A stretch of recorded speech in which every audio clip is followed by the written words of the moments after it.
प्रभु तेरी वाणी जीवन की रोटी, नैनों की ज्योति अंधेरा मिटाती।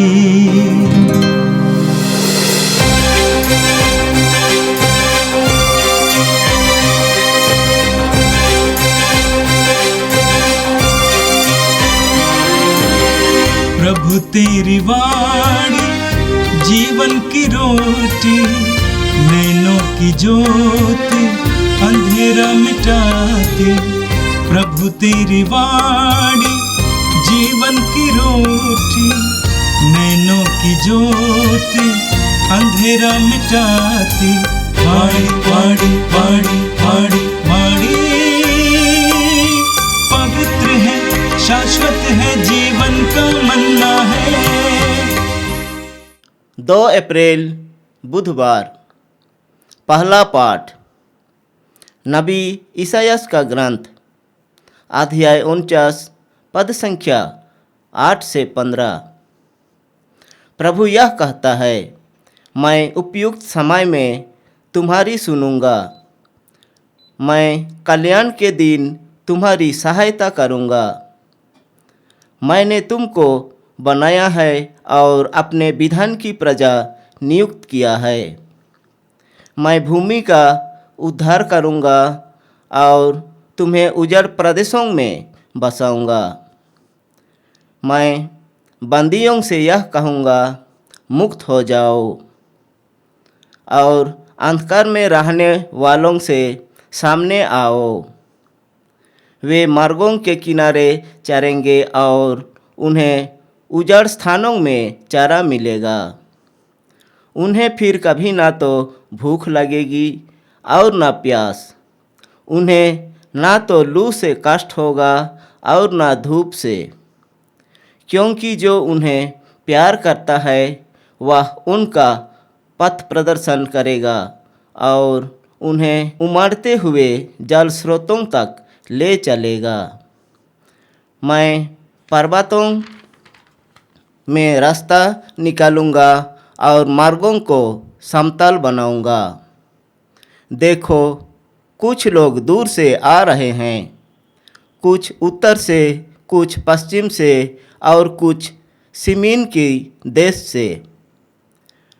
आकाश जयकार करें, पृथ्वी उल्लसित हो और पर्वत आनंद के गीत गाएं, क्योंकि प्रभु अपनी प्रजा को सांत्वना देता है और अपने दीनहीन लोगों पर दया करता है।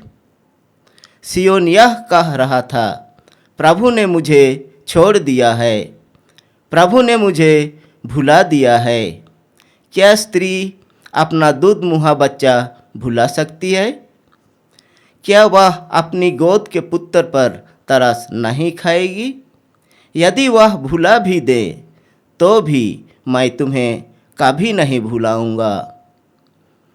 यह प्रभु की वाणी है। संत योहन के अनुसार आज का पवित्र सुसमाचार, अध्याय 5 वाक्य 17 से 30 तक। जिस तरह पिता मृतकों को उठाता और जिलाता है, उसी तरह पुत्र भी जिसे चाहता है उसे जीवन प्रदान करता है। यीशु ने यहूदियों से कहा, मेरा पिता अब तक काम कर रहा है और मैं भी काम कर रहा हूँ।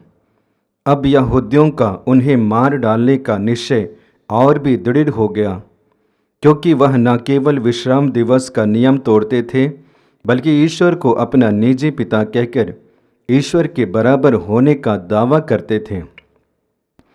यीशु ने उससे कहा, मैं तुम लोगों से कह देता हूँ, पुत्र स्वयं अपने से कुछ भी नहीं कर सकता, वह केवल वही कर सकता है जो पिता को करते देखता है।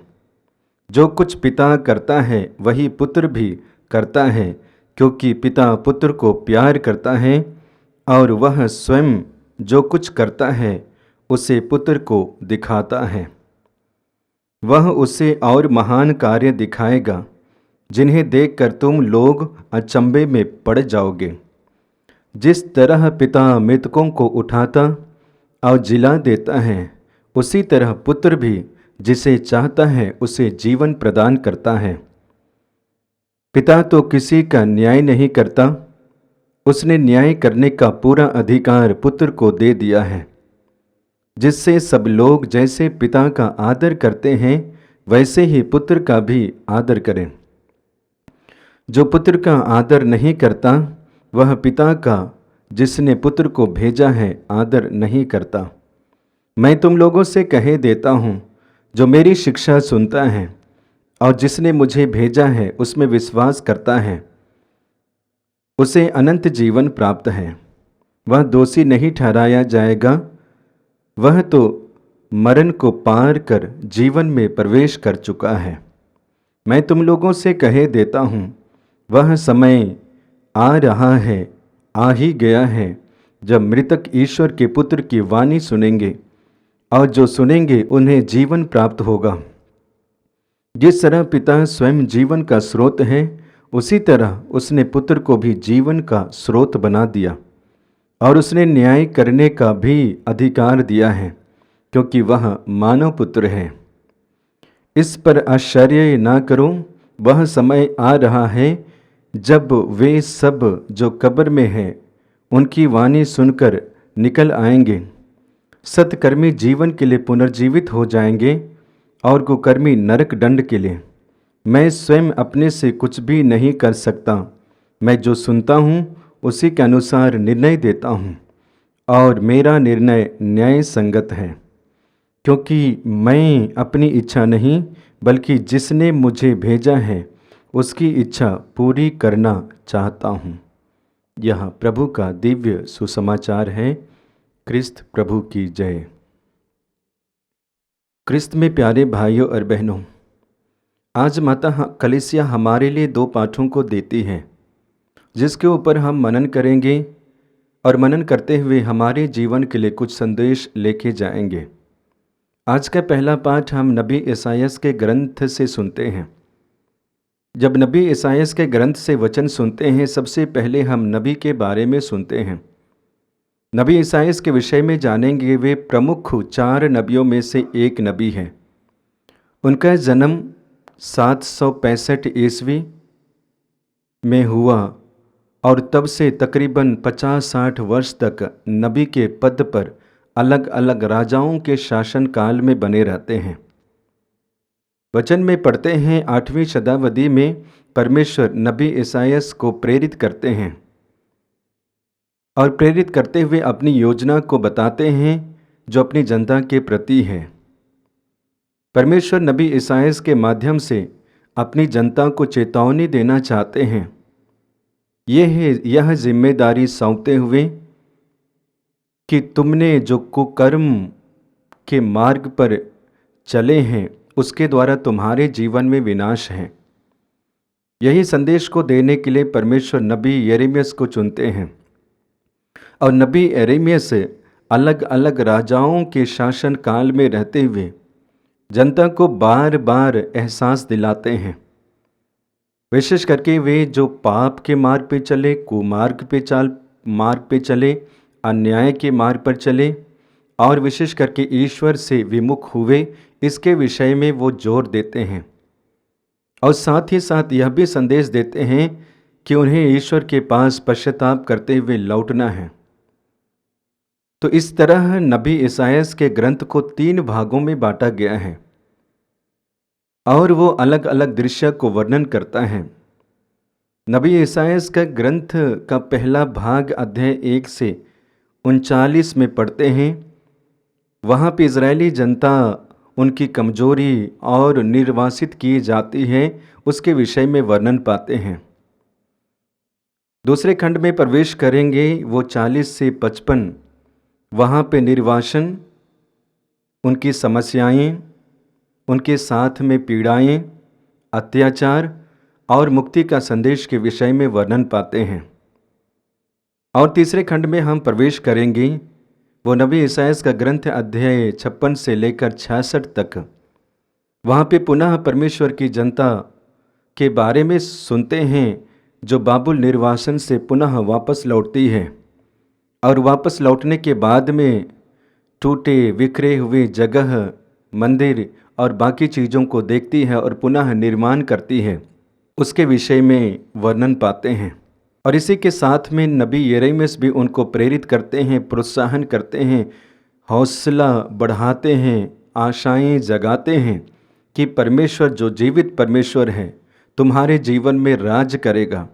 परमेश्वर जो जीवित परमेश्वर है तुम्हारी उन्नति के लिए वो कार्य करेगा।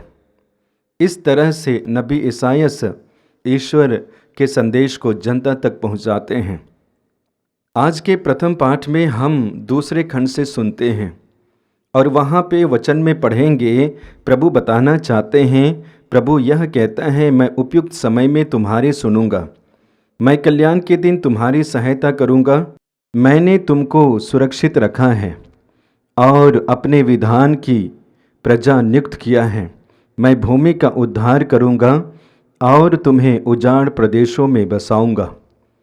परमेश्वर अपनी जनता से बताना चाहते हैं कि मैं तुम्हारी प्रार्थना उपयुक्त समय में सुनूंगा और तुम्हें एक ऐसी जगह पे बसाऊंगा जहाँ पे उजाड़ है, जहाँ पे कुछ ना है, वहाँ पे बसाऊंगा और तुम्हारा जीवन भरा पूरा रहेगा।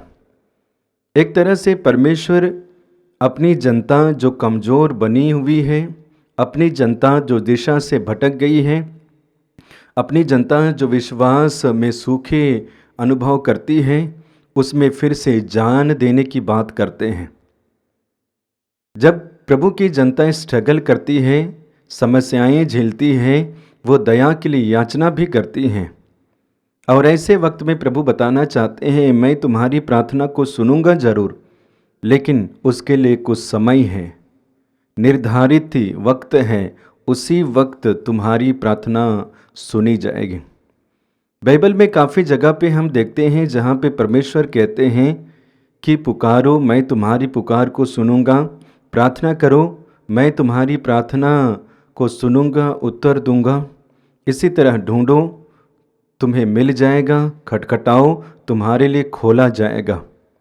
इन सभी वचनों के माध्यम से प्रभु बताना चाहते हैं कि मैं बराबर तुम्हारे साथ हूँ, तुम्हारी प्रार्थना को सुनता हूँ। इसी तरह इतिहास ग्रंथ के द्वारा वचन है, इस स्थान पर जो कुछ भी की जाती है उसे मेरी आँख देखती है और मेरा कान सुनता है। तो प्रभु के वचन के द्वारा इजरायली जनता को वो संदेश, वो आशा, वो उम्मीद है कि फिर से प्रभु उनके जीवन में कार्य करने वाले हैं। इसी तरह आगे वचन में पढ़ते हैं उसी अध्याय वाक्य 9 में, मैं बंदियों से यह कहूँगा, मुक्त हो जाओ और अंधकार में रहने वालों से सामने आ जाओ, वे मार्ग किनारे चलेंगे और उन्हें उजाड़ स्थानों में चारा मिलेगा। प्रभु बताना चाहते हैं जैसे कि असंभव कार्य हैं वो संभव होने लगेंगे। जो बंदीगिरी में हैं उनसे कहूँगा मुक्त हो जाओ और वे मुक्त हो जाएंगे। जो अंधकार में हैं उनसे कहूँगा सामने आ जाओ और वे सामने आ जाएंगे। यानी कि प्रभु जैसे कहेंगे वैसे हो जाएगा, ये विश्वास उनको दिलाते हैं।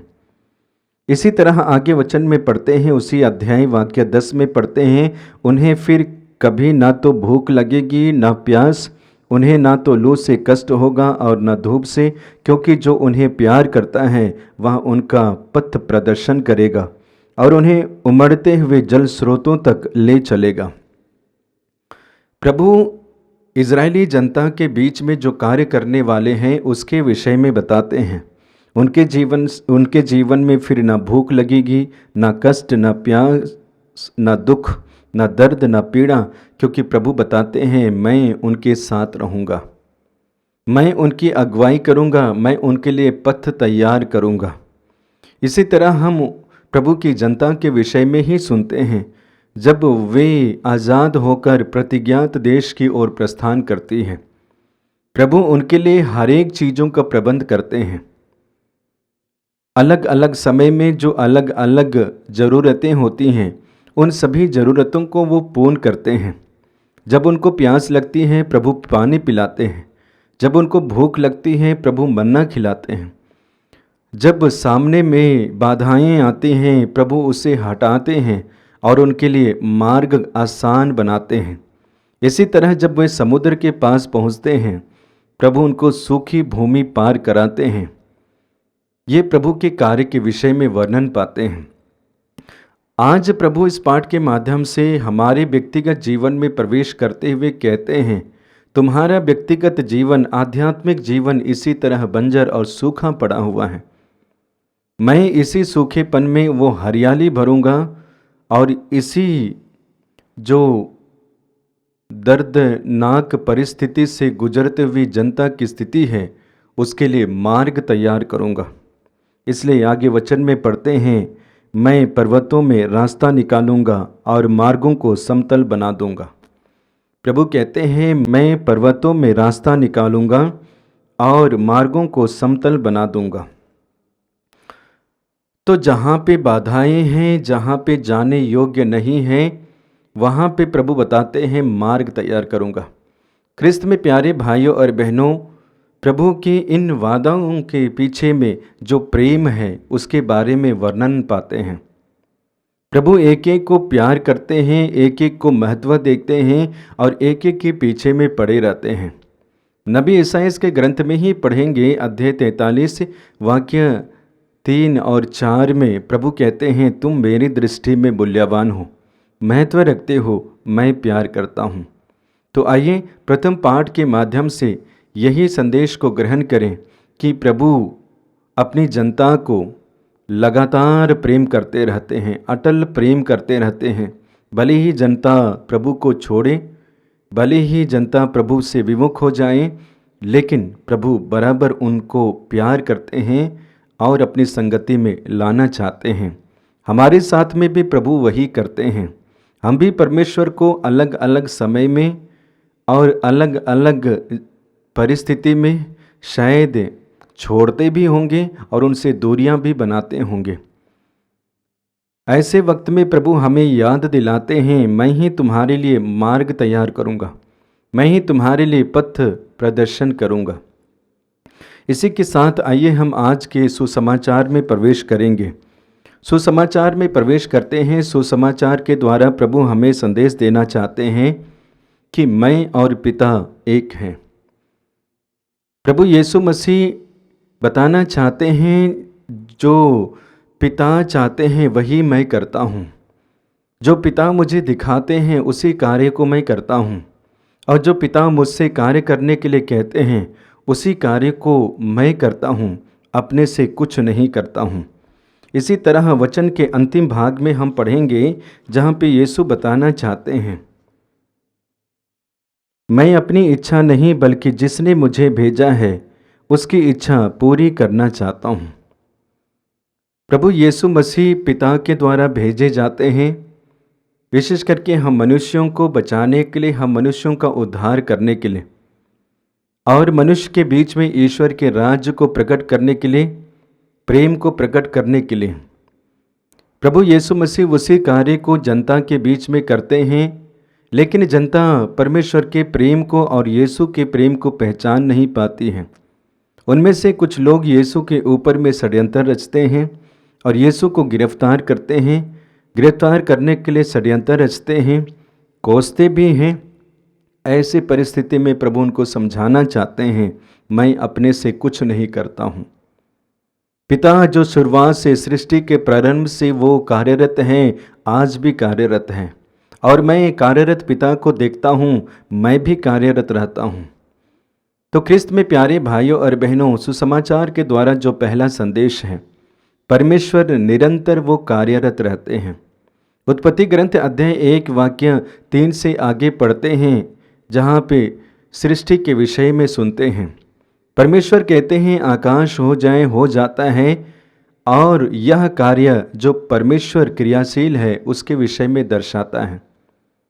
वही परमेश्वर आज भी हमारे जीवन में कार्य करते हैं, हमारे भविष्य के लिए कार्य करते हैं, हमारे विकास के लिए कार्य करते हैं। उसी तरह यीशु भी बताते हैं, जिस तरह पिता कार्यरत है उसी तरह आज भी मैं काम करता हूँ।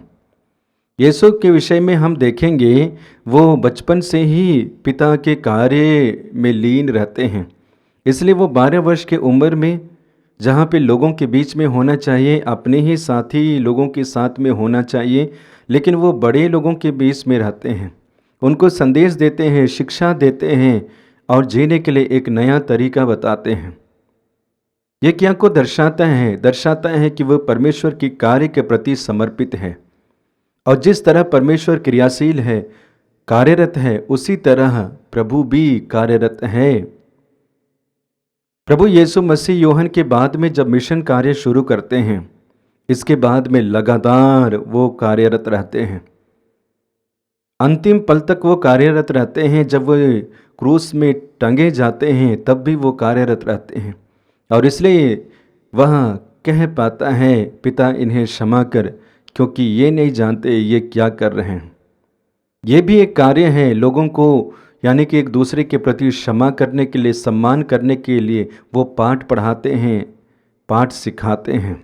इसके द्वारा हमें अपने आप को प्रश्न पूछने की आवश्यकता है, क्या हम परमेश्वर के राज्य का विस्तार करने के लिए कार्यरत रहते हैं? मैं समझता हूँ काफ़ी समय हम कोशिश करते हैं, लेकिन काफ़ी समय हम बंद भी रखते हैं कार्य को। काफ़ी समय हम मेहनत करते हैं, लेकिन काफ़ी समय मेहनत नहीं भी करते हैं। ऐसी परिस्थिति में प्रभु का वचन हमारे लिए एक प्रेरणादायक बनता है, जहाँ पे हम ईश्वर के बारे में सुनते हैं कि मेरा पिता कार्यरत है, उसी तरह मैं भी कार्यरत हूँ। सुसमाचार के द्वारा दूसरा संदेश है, जहाँ पे प्रभु यीशु मसीह बताना चाहते हैं, मैं अपने से कुछ नहीं करता, जो मैं देखता हूँ, जो मैं सुनता हूँ, उसी को मैं करता हूँ। मैं समझता हूँ इस बिंदु को हमारे जीवन में लेने की आवश्यकता है। इसी तरह हम पुराने व्यवस्थान में प्रवेश करेंगे, जहाँ पे नबियों के विषय में सुनते हैं। नबी लोग भी वही कार्य करते हैं जो परमेश्वर चाहते हैं, और परमेश्वर उनको प्रेरित करते हैं, संदेश देते हैं, उसी कार्य को और उन्हीं बातों को बताते हैं। लेकिन जब हमारे दैनिक जीवन में प्रवेश करते हैं, वहाँ पे काफ़ी मिलावट और मिश्रण को देखते हैं, और इसलिए शायद हमारे कार्य उतने प्रभावपूर्ण नहीं रहता है। लेकिन आज प्रभु यीशु मसीह हमारी आँखों को खोलते हैं, यह कहते हुए कि मैं जो देखता हूँ वही करता हूँ। पिता को करते हुए देखता हूँ, उसी को मैं भी करता हूँ। पिता के बारे में हम देखेंगे, बाइबल में पढ़ेंगे, प्रभु अपनी जनता को प्रेम करते हैं, यीशु भी प्रेम करते हैं। प्रभु नबियों को बुलाते हैं अच्छे कार्य के लिए, यीशु भी शिष्यों को अपने पास बुलाते हैं अच्छे कार्यों के लिए।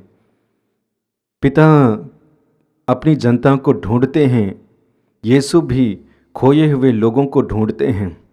नबी होशिया के ग्रंथ अध्याय 11 वाक्य 1 से आगे पढ़ते जाएंगे। वहाँ पे परमेश्वर कहते हैं, मैं अपनी जनता के पीछे पीछे चलता हूँ, फिर भी मेरी जनता काफ़ी हठीली होती है, लेकिन मैं छोड़ता नहीं। उनके लिए भोजन प्रबंध करता हूँ, उन्हें अपने कंधों पे लेके चलता हूँ, उन्हें प्रेम के बगडोर में बांध कर टहलाता हूँ। इसी तरह यीशु भी बताना चाहते हैं, मैं भी अपनी जनता से प्रेम करता हूँ।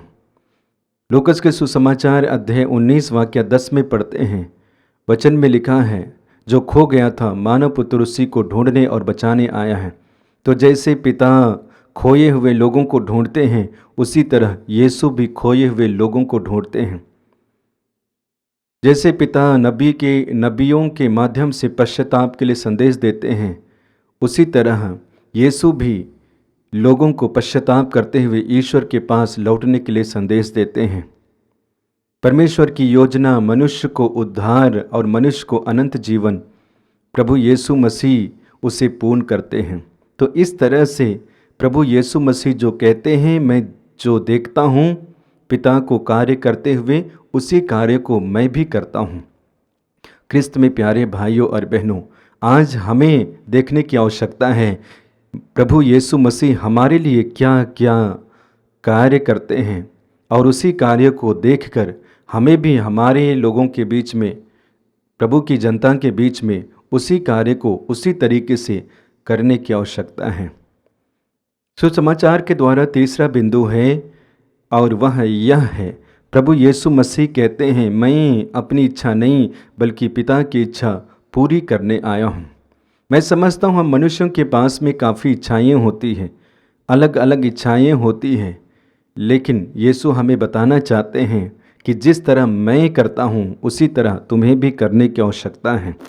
जिस तरह मैं तुम्हें संदेश देता हूँ उसी तरह तुम्हें भी देने की आवश्यकता है, और उसके द्वारा तुम्हारे लिए अनंत जीवन है। यूहन्ना के सुसमाचार अध्याय 3 वाक्य 36 में पढ़ेंगे, जो पुत्र में विश्वास करता है उसे अनंत जीवन प्राप्त है, परंतु जो पुत्र में विश्वास करने से इनकार करता है उसे जीवन प्राप्त नहीं है। संदेश यही है कि जब प्रभु में विश्वास करते हैं उसके द्वारा हमारे लिए अनंत जीवन है, और अनंत जीवन में वो खुशियां हैं, वो आनंद है, उसे एहसास जीवन में करते हैं। आगे वचन में पढ़ेंगे यूहन्ना का सुसमाचार अध्याय 6 वाक्य 40 में, मेरे पिता की इच्छा यह है कि जो पुत्र को पहचान कर उसमें विश्वास करता है उसे अनंत जीवन प्राप्त होगा, मैं उसे अंतिम दिन पुनर्जीवित कर दूंगा। तो आइए प्रभु में विश्वास करें, और प्रभु जिस तरह पिता को देखकर कार्य करते हैं उसी तरह हम भी कार्य करें। प्रभु इसमें हमारी मदद करें। पिता और पुत्र और पवित्र आत्मा के नाम पर आमीन। प्रभु तेरी वाणी जीवन की रोटी, नैनों की ज्योति अंधेरा मिटाती, वाणी वाणी वाणी वाणी वाणी पवित्र है, शाश्वत है, जीवन का मन्ना है।